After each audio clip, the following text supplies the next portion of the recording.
Good morning. This is KELOLAND on the go with all you need to know in news and weather as you start your day.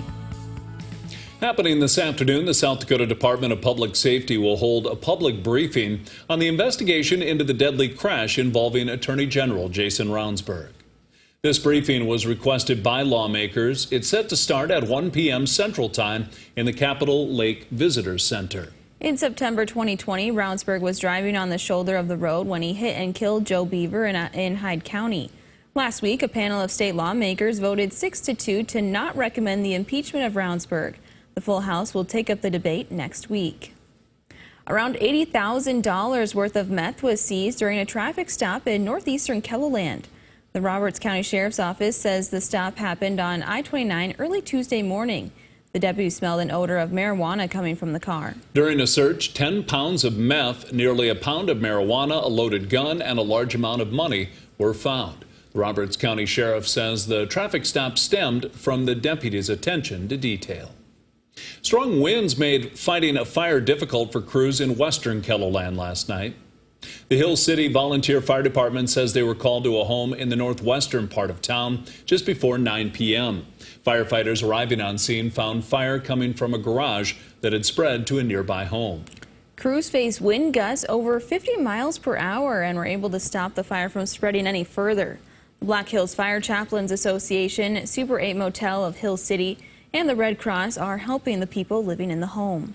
Turning to weather now with meteorologist Scott Munt. Those strong winds not going anywhere, Scott. No, they are not. Just get used to them today, if you're not already used to them anyway. Yeah, today, tonight, tomorrow still with our strong northwest winds. That will continue to keep this cooler, cold air in place, and along with that, a couple of snow showers, eastern and northeastern South Dakota, to greet you this morning. These are trying to move to the south and to the southeast. They will continue to do that. We've had some accumulation with this in northeastern South Dakota, mainly on some grassy areas, but we've also had some accumulation on secondary roadways across northeastern South Dakota. We've been following light rain, maybe some snow showers as well this morning across southeastern KELOLAND. And then we have this. Winter weather advisory goes in effect this evening, lasts into tomorrow in northeastern South Dakota, and then tonight and tomorrow across southwestern Minnesota. Then we have the winter storm warning today into western KELOLAND, and Brian will talk more about that in a bit. And here's the wind. Strong winds gusting to the 50s across western South Dakota. And the wind will stay today, tonight, and tomorrow as temperatures right now are in the 30s and 40s and will stay well below average. More details on your forecast coming up. Thanks, Scott. Sioux Falls will select a mayor next Tuesday. Last night, child care was a topic during our debate with the three candidates. The school district and I have several collaborations on the horizon that if I serve a second term, I'll be excited to roll out that will look at out-of-school care, that will be potentially repurposing our community centers. This is a city issue that needs city leadership to bring the right stakeholders to the table to figure out what the next step will be and lean on the experts in the community to figure out how we're going to, again, have public-private partnerships. Schools have after-school programs, and that can solve some of the problems for school-age children, but children who are not old enough to go to school, they're expensive to send to daycare, and that's just the way the situation is. The entire debate is on our website for you to watch. 16 SDSU students are excited to have their artwork on display at the Washington Pavilion. Brianna Rechtenbaugh is one of those students. Her work will be in a Gateway to Place Between exhibit, which features a variety of student art pieces. Really exciting, especially to be shown next to all my peers and all their amazing artwork. It's just an honor. The display runs until August 21st. An official opening reception will be held on Friday. A program at Good Earth State Park is teaching kids about everything from owls to groundhogs. The Little Acorns program is for kids ages 3 to 5 and takes place the first Wednesday of each month during the fall, winter, and spring. Today they'll be learning about bees beginning at 10 a.m. We'll tell you how the Little Acorns program got its start tonight on KELOLAND News. This afternoon, local leaders in Sioux Falls will hold a groundbreaking ceremony at Veterans Memorial Park for a new monument. The Gold Star Monument will honor families who have lost a loved one who was fighting for freedom. The ceremony will be open to the public at Veterans Memorial Park on West Bailey Street. Groundbreaking is set for 3:30 p.m. That's a look at some of our top stories. Now let's get one last look at your weather with meteorologist Brian Karstens. Brian? All right, weather today. Well, these pockets of rain and snow continuing to rotate in across KELOLAND. The highs today, a lot of folks will be in the 40s. So, again, the amount of snow that's sticking to the ground, debatable here. We've got northeast KELOLAND, the best shot of that continuing to happen here around Sisseton or Watertown.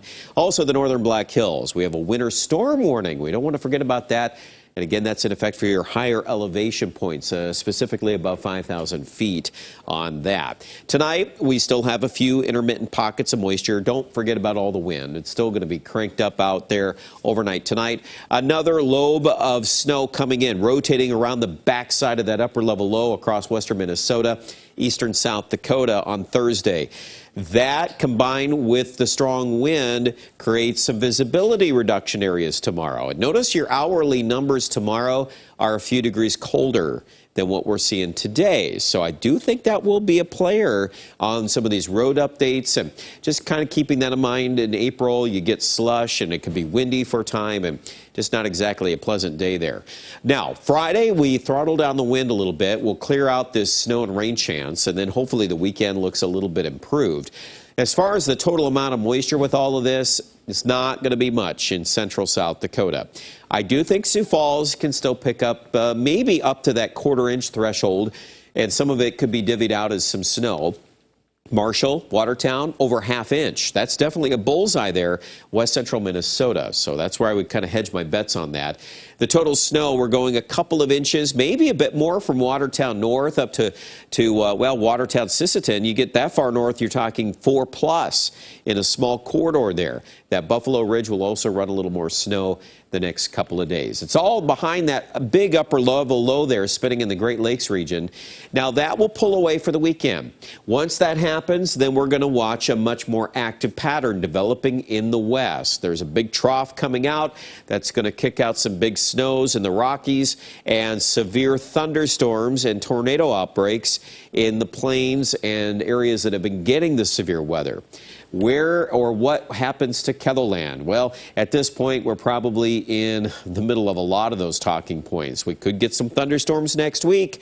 We also may see some hefty snow and wind. We've got a lot there to figure out, but that map is already looking quite busy, about a week out or thereabouts in that forecast. So keep up to date on the weather. There'll be more to say. 50s for the weekend. That's probably the quietest portion of the forecast. We are introducing some chances of rain by as early as Monday and Tuesday. My opinion is that would be initially some showers and thunderstorms. Aberdeen could also be kind of in that warmer spring-like mix of weather at the end of the 7-day forecast. Next couple days, though, it's going to be a little rough with that wind. A lot of that, our individual wind forecasts are as high as 60 or 70 miles per hour in western South Dakota. So the next couple of days, it's going to be rough on those open roads and holding on to the steering wheel with that wind. I do expect a break in the wind, though, at least by Friday, hopefully into Saturday, but I wouldn't count on next week. With a storm system in mind, you bet. We're going to get more wind. I imagine that will be a part of the conversation. Rapid City also looking at highs here in the 60s by the weekend. Enjoy that because it looks like we're going to pick up some snows next week in the Black Hills. Much more to say online at KELOLAND.com.